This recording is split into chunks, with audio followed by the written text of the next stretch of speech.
বাচ্চা বড় সকলে কিন্তু এটা চেয়ে চেয়ে খেয়ে নেবে বন্ধুরা। আর রেসিপিটা জানতে চাইবে সকলে কিন্তু যে কী দিয়ে রেসিপিটা তৈরি করেছে বন্ধুরা। না করে খেলে বুঝতেই পারবে না যে এই রেসিপিটা ব্রেড দিয়ে তৈরি করেছি বন্ধুরা। তো বন্ধুরা, হঠাৎ করে মিষ্টি কিছু খেতে মন চাইলে দেখো আমি আজকে ব্রেড নিয়েছি।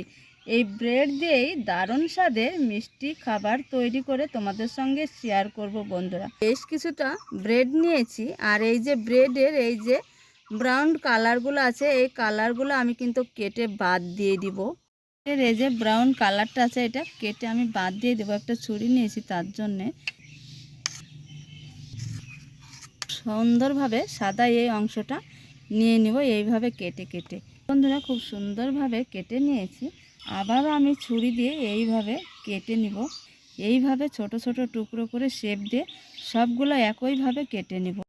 খুব ব্রেডগুলো সব সুন্দর করে কিন্তু কেটে আমি একদম সাজিয়ে নিয়েছি। ফ্রাই প্যানটা খুব সুন্দর করে গরম করে নিয়েছি। আমি এগুলা ভেজে নিব। একটু সুন্দর করে একদম ক্রাঞ্চি করে ভেজে নিতে হবে, একটু উল্টে পাল্টে। তো এগুলো ভাজা আমার খুব সুন্দরভাবে হয়েছে। এবার এটা আমি ঢেলে নিব। হাফ লিটার দুধ দিয়ে দিয়েছি বন্ধুরা। এবার আমি দুধটা খুব সুন্দর করে বলক তুলে মুখ ফাটানো দুটো এলাচ দিয়ে দিব। বলক তুলে তুলে খুব ভালোভাবে একটু আমি খুব সুন্দর করে গাঢ় করে একদম তৈরি করে নেব একটা সেরা বন্ধুরা। দুধটা খুব সুন্দর করে গাঢ় করে জাল করে করে একদম গাঢ় করে নিয়েছি ফুটিয়ে ফুটে। এইখানে দেখো হাফ বাটি নিয়েছি আমল গুঁড়ো দুধ। এই হাফ বাটি দুধটা দিয়ে দেব। চিনি মিশিয়ে নেব আর জাল দিয়ে দিয়ে দুধের মালাইটা তৈরি করে নেব। ঠান্ডা জলে ঘুলে নিয়েছি। এবার আমি যে দুধের মালাই তৈরি করে রেখেছি মালাইয়ে দিয়ে দেব এই কর্নফ্লাওয়ারটা বন্ধুরা। সুন্দরভাবে আরও মালাইটা দারুণভাবে গাঢ় হবে তৈরি হবে।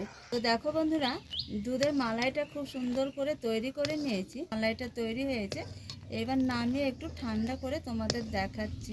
দেখো মালাইটা নামিয়ে তো ঠান্ডা করে নিয়েছি। আর এই যে ব্রেডগুলো যে ভেজে নিয়েছিলাম একদম ক্রাঞ্চি করে, এবার এইখানে দেখো একটা আমি বাটি নিয়েছি। ব্রেডগুলো আগে দিয়ে দেবো। বিসমিল্লাহ। বেশ কিছুটা ব্রেড দিয়ে দিয়েছি। অল্প অল্প করে মালাইটা দিয়ে দিব এইভাবে।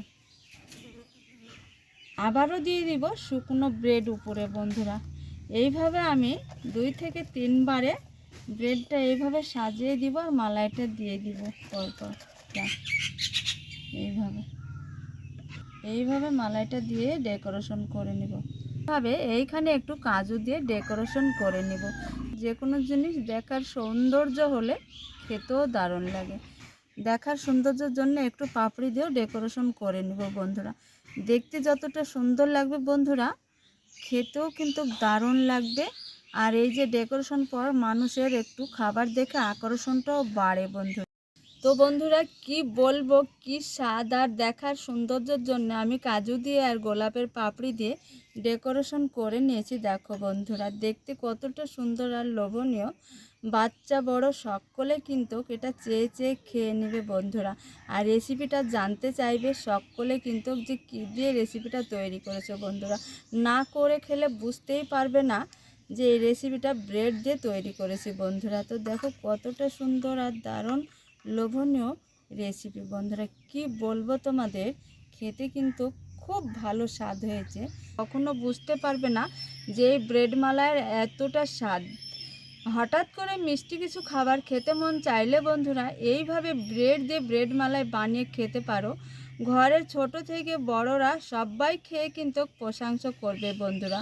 রেসিপি যদি ভালো লাগে অবশ্যই লাইক করে আমাদের সাথেই থাকো। আর ভিডিওটা শেয়ার করতে ভুলো না বন্ধুরা। আর কেমন হয়েছে একটা কমেন্ট বক্সে জানাবে বন্ধুরা। রেসিপি এই পর্যন্ত। পরবর্তী রেসিপি নিয়ে তোমাদের সঙ্গে দেখা হচ্ছে। যেখানেই থাকো ভালো থাকো, সুস্থ থাকো। তোমাদের টাটা।